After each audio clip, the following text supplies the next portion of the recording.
Hey guys, welcome back to my channel. Today's video is a part 1. There will be a part 2 next time. But what this is I am making some Twix Truffles. These will be used to decorate a cake for my son's birthday that I will show you later. But I'm going to show you how to make the truffles.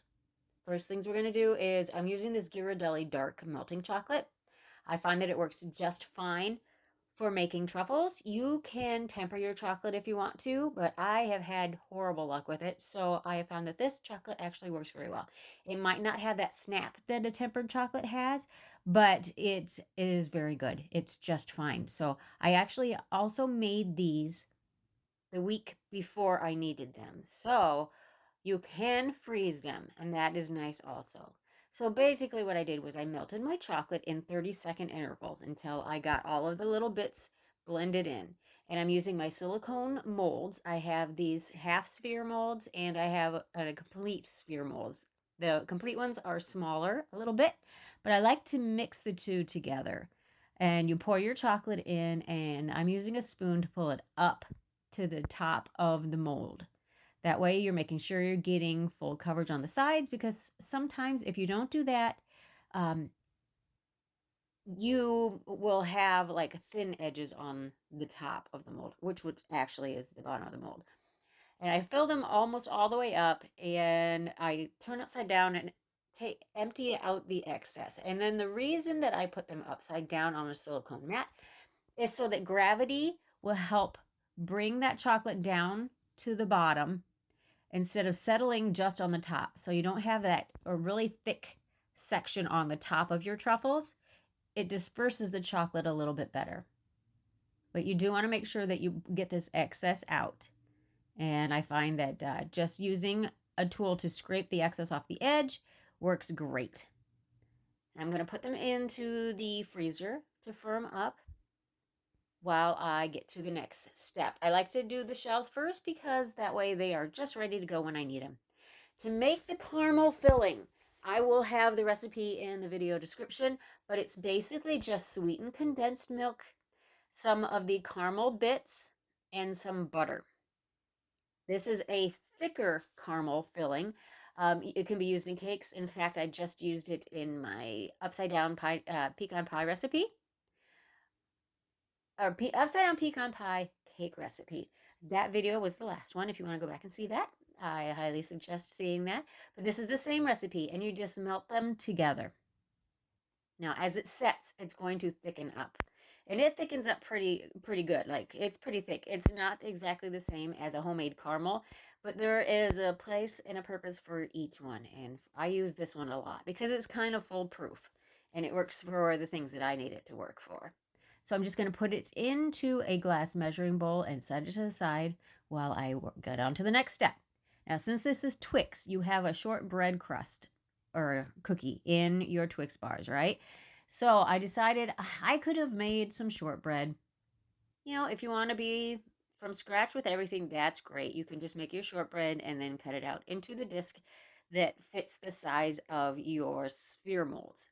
But I just went ahead and bought some shortbread cookies and used my circle cutters gently to get them cut into the right size.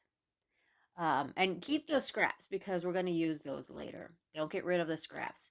And to get them thinner, because they're a little too thick for what I needed them for, I'm just using this zester to kind of shave down the thickness. And again, hold on to those scraps as well. Now I'm ready to fill these. Fill them before you remove them from the silicone mold. I'm just using a piping bag. I cut a small hole in the tip, and I'm just filling them up about, 2/3 of the way. 2/3 is about right, because you don't want to overfill them, because you need to leave room for your cookies and your chocolate that's going to finish it off. So just stick those cookies in there so that your caramel kind of comes up and around them. If that doesn't happen, then it's okay, because your chocolate is going to fill in that void. And then I have the same melting chocolate that I just put into another piping bag. Make sure that it's melted again and cut a small hole in the tip. Make sure you got a small enough hole because this is pretty thin. You know, you don't want it pouring out all over the place. If you want to be able to remain in control a little bit more, just make sure that you're not cutting too big of a hole in the bag. I'm just kind of wiggling them around to try to make sure that I don't have any air bubbles in them.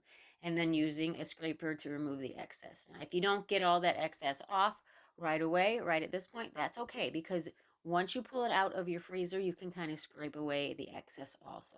Get as much as you can, but you don't want to over scrape those either, because you can end up pulling out the chocolate and the caramel from, or not the caramel, the chocolate from the inside of your mold. You just want it to be flat on the top. So hold back a little bit on removing too much of that. And I'm doing the same thing for my full sphere molds. And I had cut the cookies in slightly smaller pieces. I was able to get 3 out of 1 cookie for these smaller ones.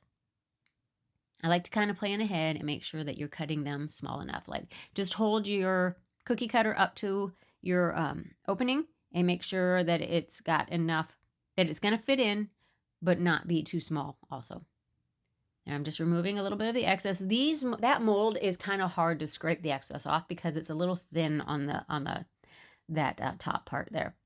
But now I put them back into the freezer, and so they firm up, and it happens very quickly. And then you just release them from the molds. Look how shiny they are. I think they're very pretty. I love to see this chocolate. Like, if you're going to temper your chocolate, you're going to get a shine. If you're going to use just like chocolate chips to melt down, you might not get that shine. But the melting chocolates, you do get that shine. So it's kind of the best of both worlds for me, since tempering is not in my talent warehouse. What's the word I'm looking for? Talent. I'm not good at it. We're just going to leave it at that. And this is where I am actually scraping off some of the extra with just a sharp, well, it's just a metal scraper. I wouldn't suggest using a knife because you don't want to cut your silicone mold either. You can very easily do that. And then these are a little harder to get out. I have found if you release that outside edge and then push it up from the bottom with a little bit of muscle, you can get them out. And you can do this technique with any silicone mold, even plastic ones. Once the chocolate firms up, they release from the plastic molds very easily. You just really have to turn them upside down and tap them out. So maybe the plastic ones, or the hard plastic ones, are a little easier to work with. So here's our finished truffles. I think these are really good, actually. They're very good. And just a reminder, if you want to see the entire cake, which was and hasn't been eaten, it's going to be eaten today, Twix themed cake, check back in 2 weeks. See you next time.